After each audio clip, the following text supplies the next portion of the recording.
Judul khotbah saya hari ini, kenaikan Kristus melintasi semua langit. Menarik saudaraku ya, kenaikan Kristus itu terbang melintasi semua langit. Saudara bisa bayangin nggak? Kalau saudara naik pesawat, itu baru di langit tingkat 1 saudara. Saudara belum tembus langit tingkat 2. Kristus naik melintasi semua langit. Nah, saya akan mengajak saudara untuk membahas ini bersama-sama. Saudaraku, dalam Alkitab ada fakta langit yang mengatasi segala langit. Nah saudaraku, kalau kita bayangkan, ini kan gambar saya ambil dari Google. Ini adalah gambaran semesta, seluruh galaksi yang ada di dunia ini. Dirangkum di dalam sebuah elips ini saudaraku. Jadi bumi itu udah gak kelihatan lagi. Tata surya udah gak kelihatan lagi saudaraku. Apalagi kita di situ ya. Ini hanya gambaran simulasi. Jadi ini anggaplah seluruh semesta dan bulatan itu, garis ujungnya itu adalah ujung semesta. Anggaplah begitu saudaraku. Maka langit yang mengatasi segala langit itu adalah bagian yang hitam itu saudaraku. Dia di luar dari semesta ini. Nah Alkitab mencatat Kristus naik ke situ, ke langit yang mengatasi segala langit. Mari kita lihat faktanya dulu di dalam Alkitab. Ulangan 10 ayat 14. Mari baca sama-sama, 1, 2, 3. Sesungguhnya Tuhan Allahmu yang empunya langit, bahkan langit yang mengatasi segala langit, dan bumi dengan segala isinya. Menarik saudaraku ya. Saya kalau baca yang kayak gini nih, otak fisika saya mulai jalan saudaraku. Langit yang mengatasi segala langit, itu gimana gitu. 1 Raja-Raja 8 ayat 27. Tetapi benarkah Allah hendak diam di atas bumi? Sesungguhnya langit, bahkan langit yang mengatasi segala langit pun tidak dapat memuat engkau. Terlebih lagi rumah yang kudirikan ini. Salomo bangun bait suci, dia tahu tempel yang kecil ini nggak mungkin memuat Tuhan. Bait suci yang kecil ini, apalagi cuma di ruang maha kudusnya, tidak mungkin memuat Tuhan yang menciptakan langit dan bumi. Bahkan langit yang mengatasi segala langit enggak bisa memuat dia. 2 Tawarik 6 ayat 18. Tetapi benarkah Allah hendak diam bersama dengan manusia di atas bumi? Sesungguhnya langit, bahkan langit yang mengatasi segala langit pun tidak dapat memuat engkau. Terlebih lagi rumah yang kudirikan ini. Masih doa Salomo. Jadi saudaraku, dalam pola pikir Ibrani ini menunjukkan sebuah kebesaran dari Tuhan. Langit yang mengatasi segala langit. Tidak dapat memuat Tuhan. Dalam bahasa teologinya, kalau saudara ikuti Rhema Bible Teaching, ini disebut Allah yang transcendent. Ya, transcendent. Ya. Itu artinya dia begitu luar biasa, agung besar. Nehemia 9 ayat 6. Baca yuk lagi, 1, 2, 3. Hanya engkau adalah Tuhan, engkau telah menjadikan langit. Ya, langit segala langit. Dengan segala bala tentaranya dan bumi dengan segala yang ada di atasnya. Dan laut dengan segala yang ada di dalamnya. Engkau memberi hidup kepada semua itu dan bala tentara langit sujud menyembahmu. Ini kalau kita baca teks ini kita jadi keingat film-film gitu saudara ya. Ada bala tentara langit, ada dewa-dewa langit situ ya. Sung Gokong. Dan segala dewa-dewa langit gitu ya. Nah semua bala tentara langit itu sujud nyembah Tuhan saudaraku. Nah ini dalam hal ini malaikat-malaikat. Mazmur 148 ayat 4. Pujilah dia hai langit yang mengatasi segala langit. Hai air yang di atas langit. Luar biasa saudaraku ya fakta ini. Mari kita lihat bahasa Ibraninya. Langit yang mengatasi segala langit itu semei hasamayim. Semei hasamayim. Langit tertinggi, the highest heaven. Langit dari langit. Heavens of the heavens. Heavens of the heavens. Langit dari langit. Saudara bayangkan langit yang paling tinggi. Langit itu punya langit. Kita punya bumi ini punya langit. Langit kita ini punya langit. Langit yang mengatasi segala langit. Makanya saya kasih gambar besar tadi itu ada semesta itu. Ujungnya itu anggaplah itu ujung semesta. Ini semesta yang gede ini punya langit juga saudaraku. Jadi semesta yang besar ini kita anggap saja sebagai bumi lagi. Yang begitu besar. Bumi yang besar ini, bumi semesta ini punya langit lagi.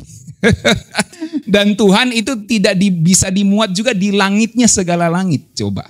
Bahkan langit, segala langit tidak dapat memuat Tuhan. Jadi memang dalam pemikiran Ibrani, ini adalah simbol tertinggi di dalam kosmologinya.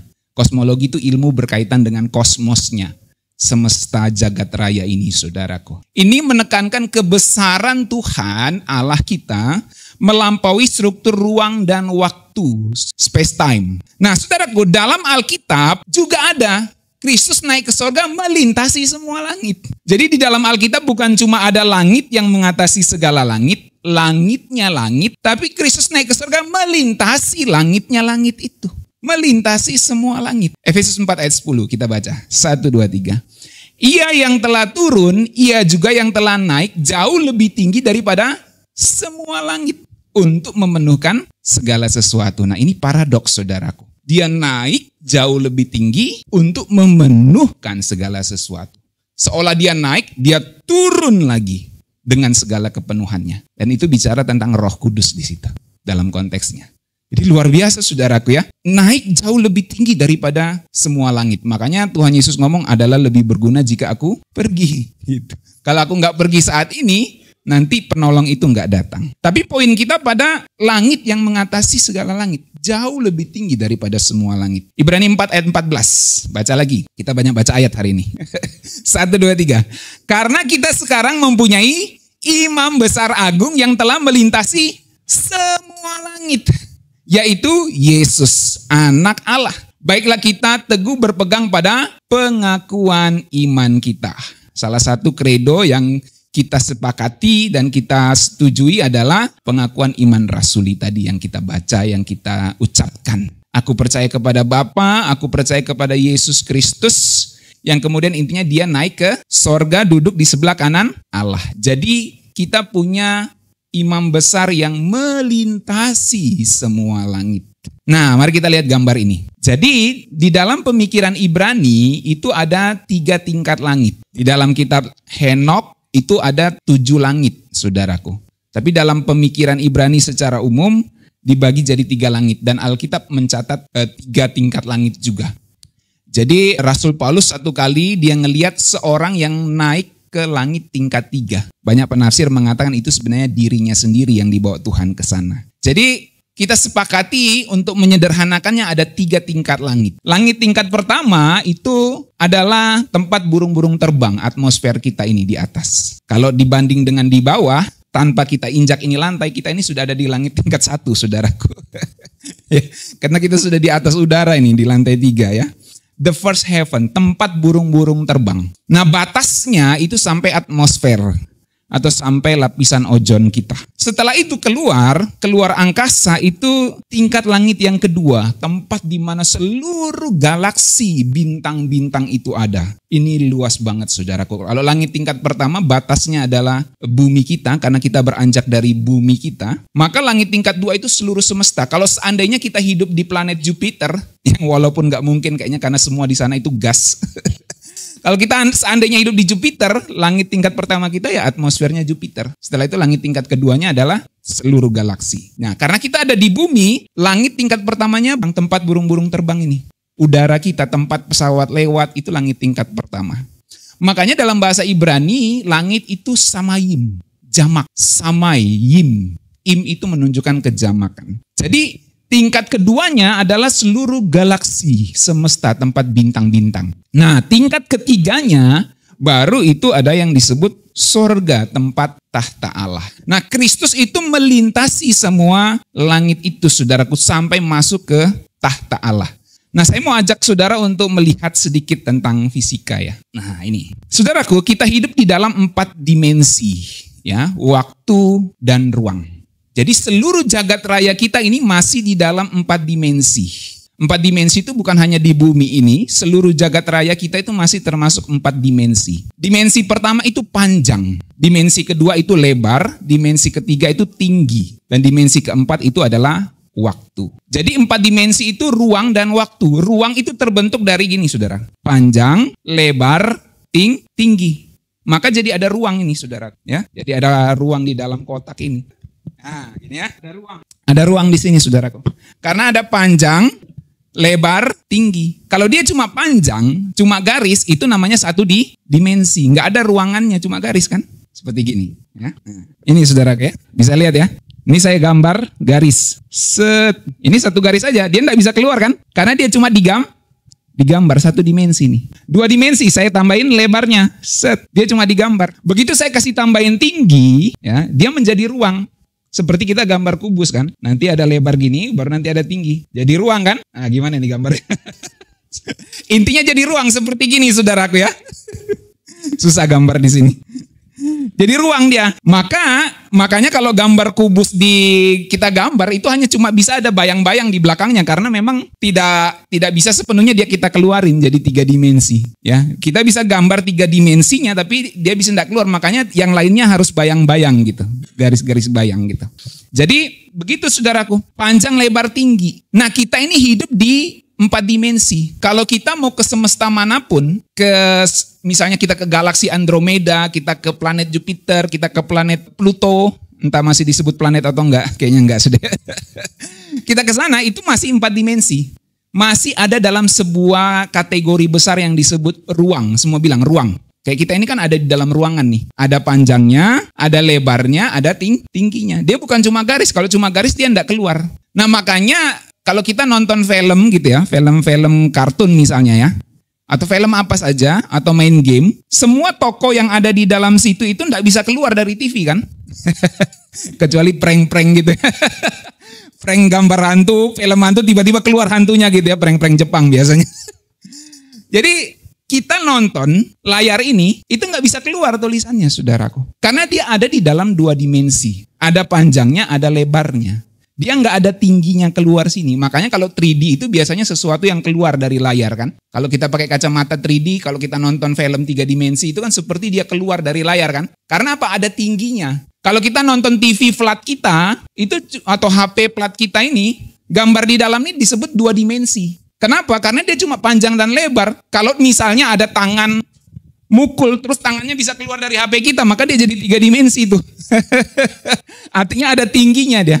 Bukan cuma panjang dan lebar. Nah kita itu hidup di dalam 3 dimensi ini dan kemudian ditambah 1 dimensi waktu, space time. Nah 1 dimensi waktu sehingga tempat tinggal kita ruang dan waktu disebut space time ini. Nah di dalam space time ini ada relativitas waktu saudaraku. Waktu di bumi beda dengan waktu di planet Mars. 1 tahun di bumi belum tentu sama 1 tahun di planet Venus. Nggak sama saudaraku, makanya ada film Interstellar itu kan.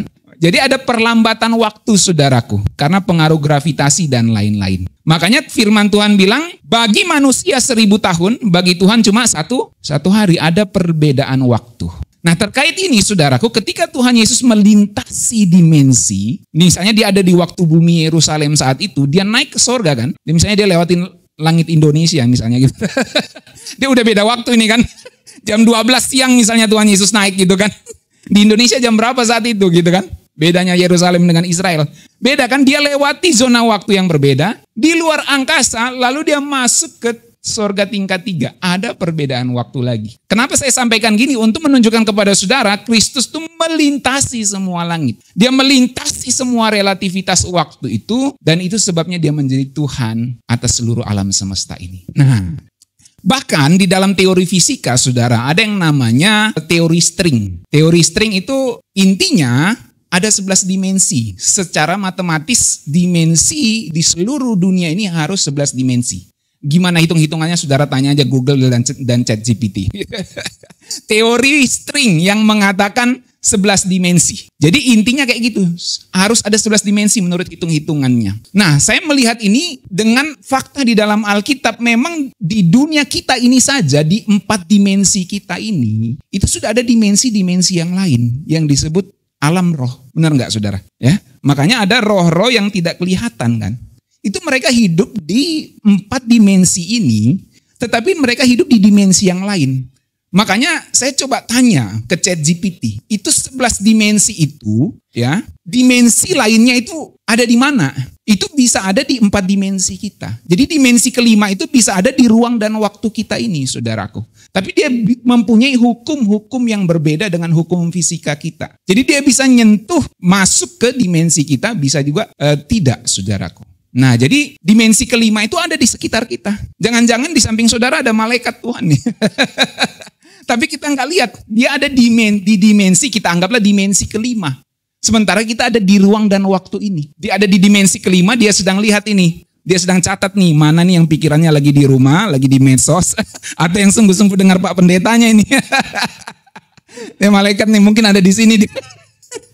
Dimensi kelima yang nggak bisa kita lihat, saudaraku. Dan itu di hukum fisika itu dibenarkan. Ada dimensi kelima sampai ke-11 yang ada di dalam dimensi kita ini. Makanya dia disebutnya dimensi yang terlipat, dimensi lipatan-lipatan gitu, saudaraku. Nah, saudara coba cari tahu aja nanti untuk mengeksplornya lebih dalam.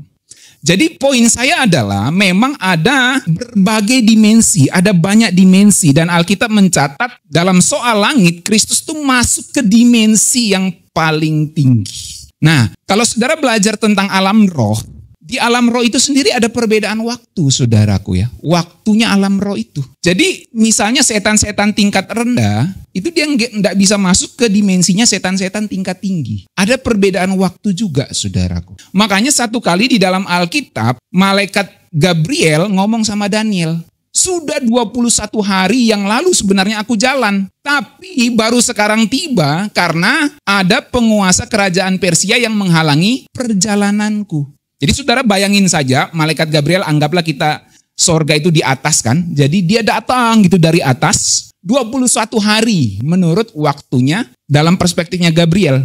21 hari yang dia bahasakan untuk Daniel. 21 hari yang lalu aku sudah datang.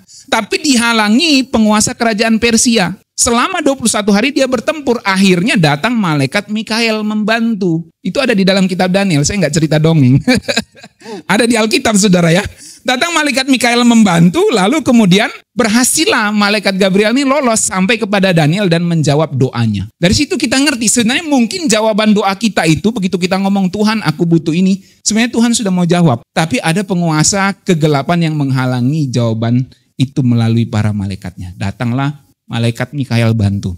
Nah, di situ kita belajar banyak hal. Tapi poin saya bukan di situ. Poin saya adalah memang ada dimensi, setiap dimensi itu ada perbedaan waktunya.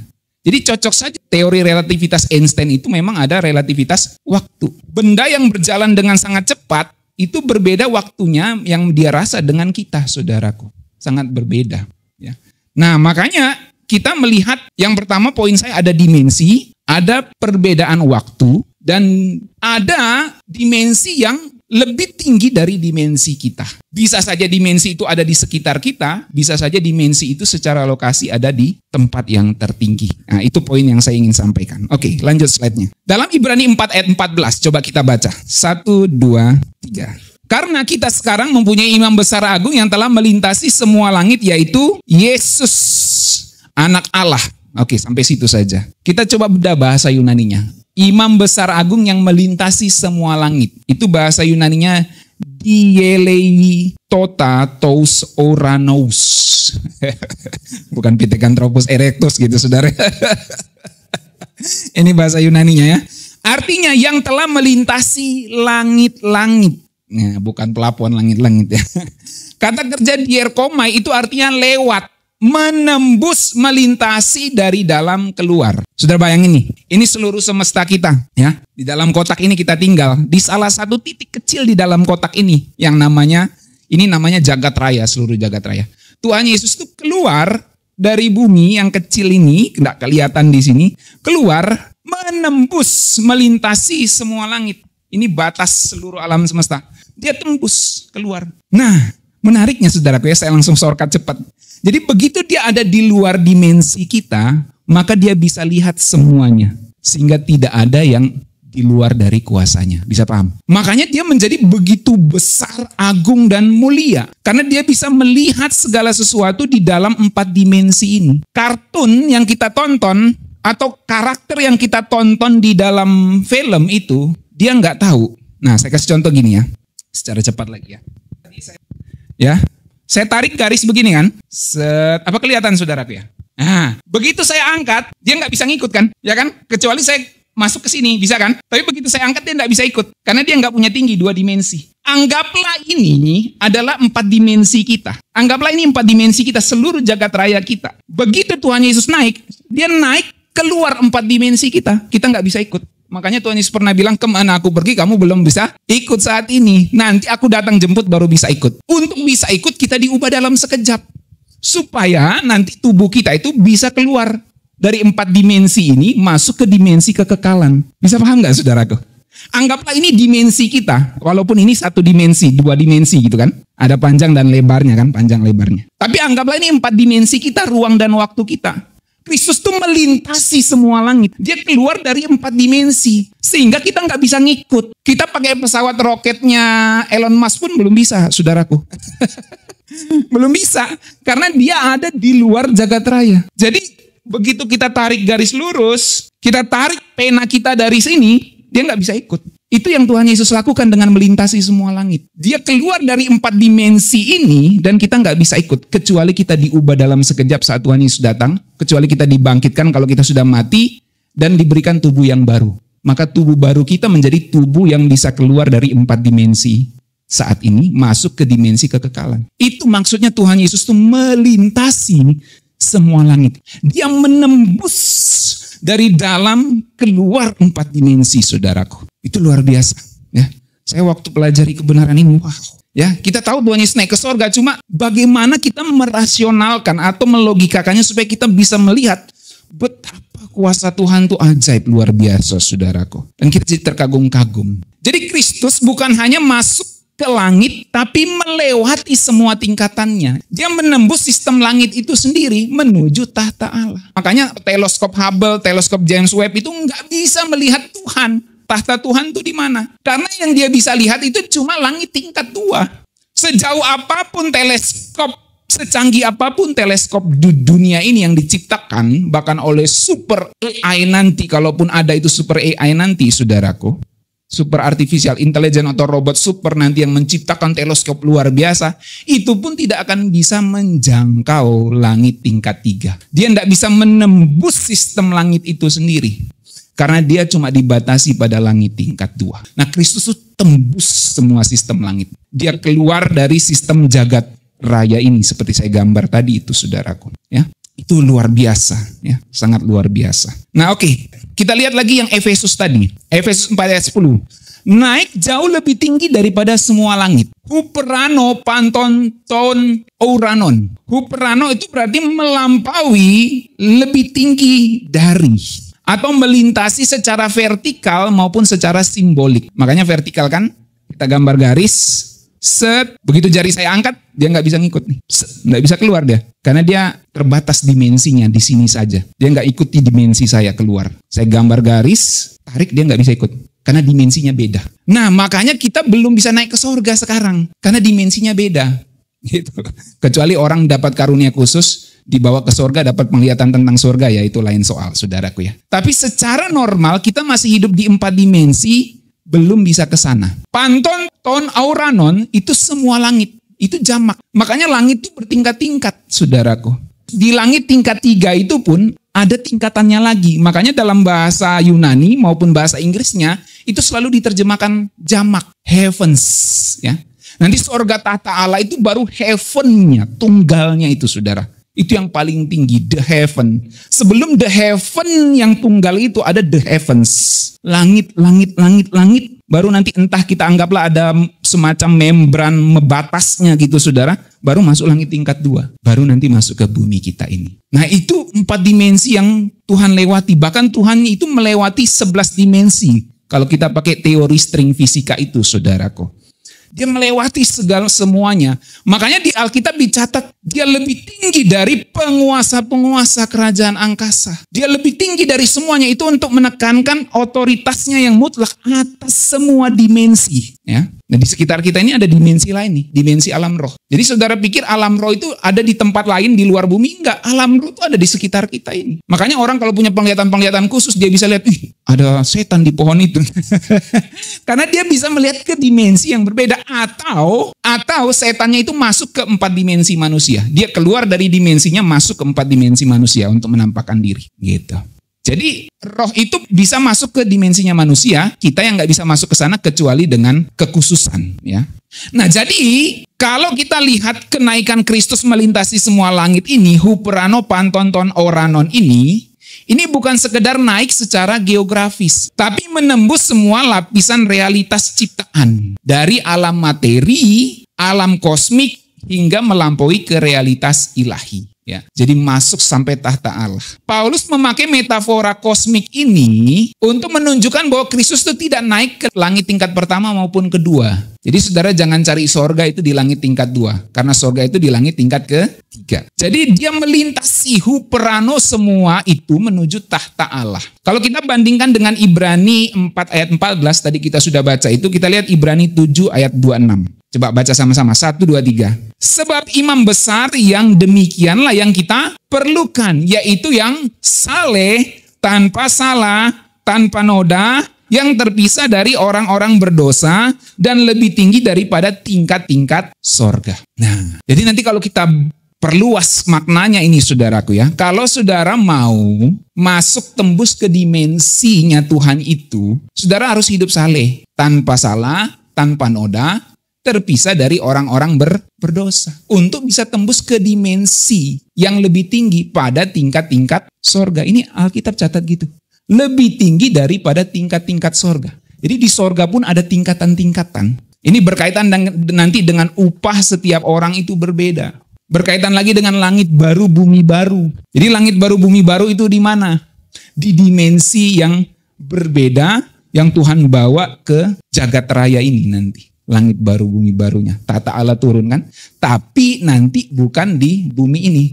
Karena bumi ini akan jadi neraka. Tapi ada teologi yang mengatakan bahwa bumi ini akan dipulihkan. Jadi langit baru, bumi baru. Nah saya tidak ajarkan saudara begitu. Saya ajarkan bahwa langit baru, bumi baru itu nanti di tempat yang lain. Makanya kita diangkat. Supaya di mana aku berada, kata Tuhan kamu pun berada. Makanya saya akan datang kembali, kata Tuhan. Karena kamu gak bisa naik sendiri. Aku akan datang kembali, bawa kamu keluar dari kotak 4 dimensi ini, keluar. Makanya kamu harus hidup suci dan saleh. Kamu harus hidup bersih supaya kamu bisa keluar dari 4 dimensi yang terkurung ini. Supaya kamu bisa keluar dari situ. Bisa paham sampai sini saudaraku ya? Jadi kita naik lebih tinggi dari tingkat-tingkat sorga. Kalau kita ikut Tuhan Yesus. Nanti Tuhan Yesus naik, dia datang kembali, dia bawa kita terbang ke sana saudaraku ya.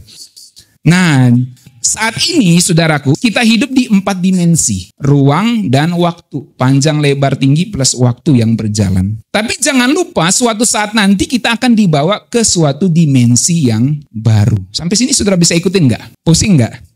Atau dapat sesuatu yang baru? Oh gitu ya. Jadi Kristus melintasi semua langit tuh dia keluar dari 4 dimensi ini. Jadi waktu saya coba bayang-bayangin saudara, saya dapat inspirasi garis lalu keluar dari garis itu. Saya coba bayang-bayangin gimana caranya saya jelasin ya Tuhan. Saya bertanya sama Roh Kudus. Gimana Tuhan saya jelasin ini supaya mudah. Tuhan Yesus melintasi semua langit. Lalu saya terpikirlah. Kenapa saya tidak sederhanakan 2 dimensi itu. Saya analogikan sebagai 4 dimensinya kita. Ruang dan waktu ini. Saya gambar lalu saya tarik. Dia nggak bisa ngikut nih. Begitu saya terpikir itu wow. Kayak gitulah Tuhan Yesus saudaraku. Dia keluar dari dimensi kita melintasi semua langit. Dan satu kali kelak saat dia datang kedua kali nanti. Dia akan bisa bawa kita begini dan keluar ikut dia.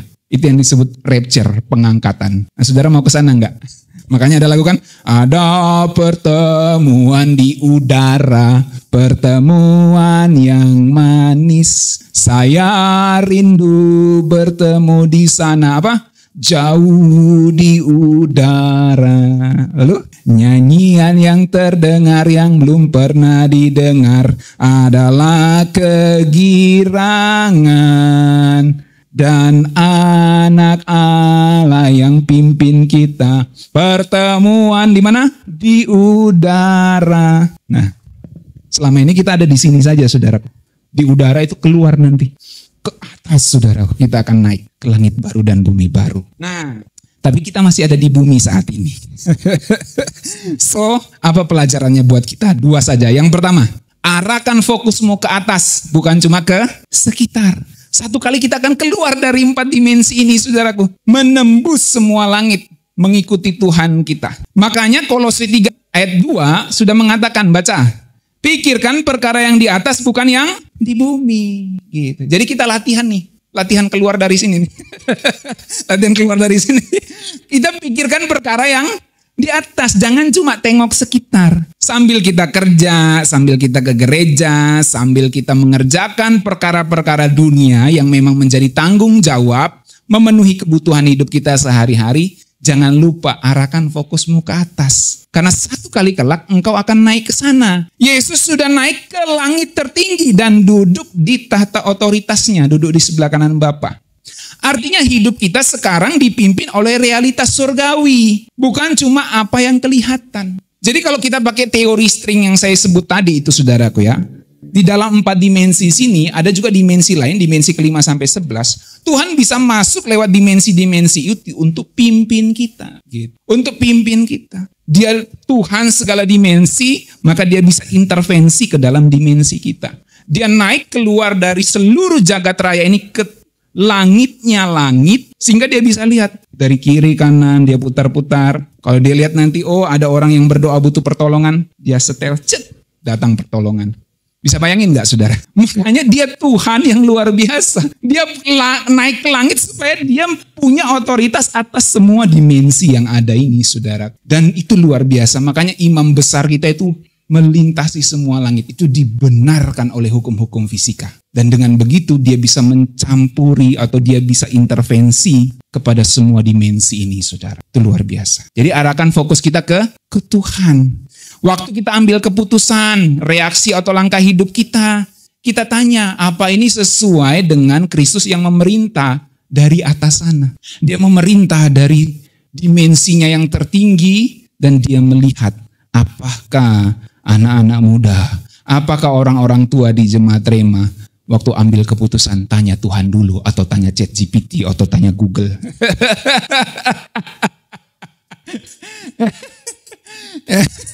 Sekarang generasi sekarang apa-apa tanya ChatGPT saudaraku ya. Banyak pendeta juga gitu, termasuk saya kan. Nanya-nanya ChatGPT gitu. Jangan sampai kita lupa suara Roh Kudus. Amin. Ya, jadi emak-emak ya. Sekarang tuh ada aplikasi namanya ChatGPT. Itu lebih hebat dari Google. Kita tanya apa aja dia bisa berikan semua jawaban. Berdasarkan data-data yang dia sudah kumpulkan. Yang dia bisa selidiki. Tapi beda kalau kita dengar suara Roh Kudus, saudaraku. Saya sudah coba eksplorasi ChatGPT, bapak-bapak, dengan prom-prom yang menurut saya sudah terbaik lah. Tapi nggak puas kalau belum dapat peneguhan dari Roh Kudus. Amin, saudaraku. Nah, itu penting. Jadi belajar itu harus mengeksplor diri. Saya bahkan nasihati Aweng nih. Kalau kau bingung-bingung, tanya itu ChatGPT. Tapi jangan lupa kau tanya Tuhan juga. Ya, Aweng ya. Kalau zaman dulu saudaraku ya, kalau kita belajar di sekolah lupa penjelasan guru, selesai. Di rumah nggak bisa nanya siapa-siapa, nggak ada internet zaman itu. Begitu mulai ada zaman internet, kita mulai tanya tutorial di YouTube. Waktu itu belum ada ChatGPT, belum ada teknologi chatbot gitu saudaraku. Begitu sekarang ada, apa-apa semua tanya ke situ. Sekarang generasi sekarang ini. Nah, jangan sampai kita lupa. Itu semuanya cuma bisa mengatasi dimensi yang ada di sini. Tapi dia tidak bisa lihat semua ini. Big data pun tidak bisa lihat semuanya. Karena hanya Tuhan yang bisa melihat semua dan intervensi masuk ke dalam dimensi. Dan semua dimensi itu bisa Tuhan taklukkan. Makanya Alkitab katakan, semua yang ada di bawah bumi, semua yang ada di dasar bumi, semua yang ada di atas bumi, takluk kepada nama Tuhan kita, Yesus Kristus. Amin. Dia yang merendahkan diri serendah-rendahnya ditinggikan oleh Bapa supaya dalam nama Yesus bertekuk lutut segala yang ada di bawah bumi, di dataran bumi dan di atas bumi, dan segala lidah mengaku Yesus Kristus Tuhan bagi kemuliaan Allah Bapa kita. Amin. Jadi jangan cuma sibuk dengan hal-hal duniawi, fokus pada hal-hal yang bernilai kekal. Karena satu kali nanti kita akan keluar saudaraku mengikuti Tuhan kita. Yang kedua, yang terakhir, ini yang paling bikin senang. Kita punya orang dalam. Amin. Kita punya ordal, saudaraku. Kita nggak pernah sendirian.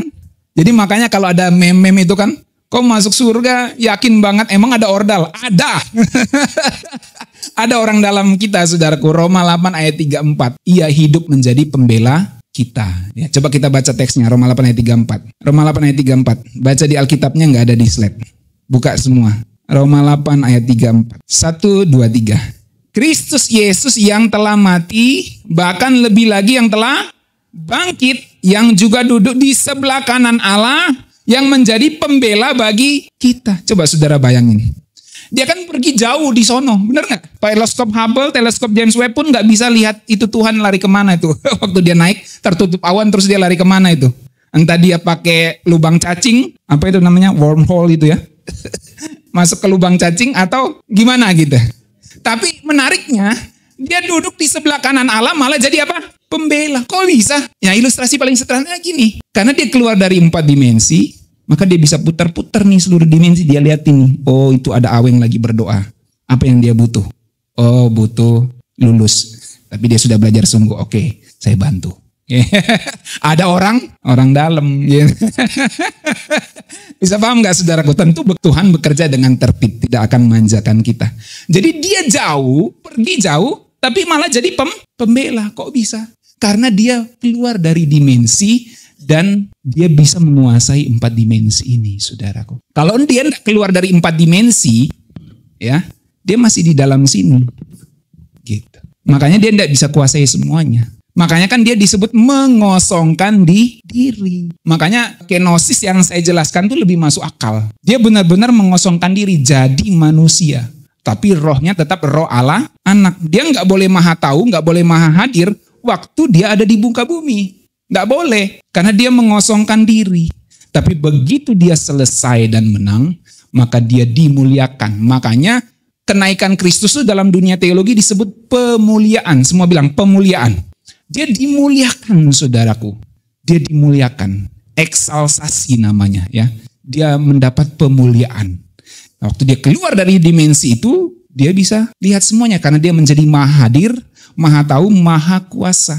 Dia jauh lebih tinggi dari semua penguasa. Maka dia dikembalikan kepada tempatnya semula. Tuhan Yesus pernah bilang, bagaimana kamu akan lihat anak manusia naik ke tempat di mana sebelumnya dia berada. Artinya dia dikembalikan segala kemahaannya itu. Baru dia bisa lihat, oh ini saudaraku. Nah, jadi kayak gitu ya. Ketika dia naik jauh di sebelah kanan Allah Bapa, malah jadi pembela bagi kita.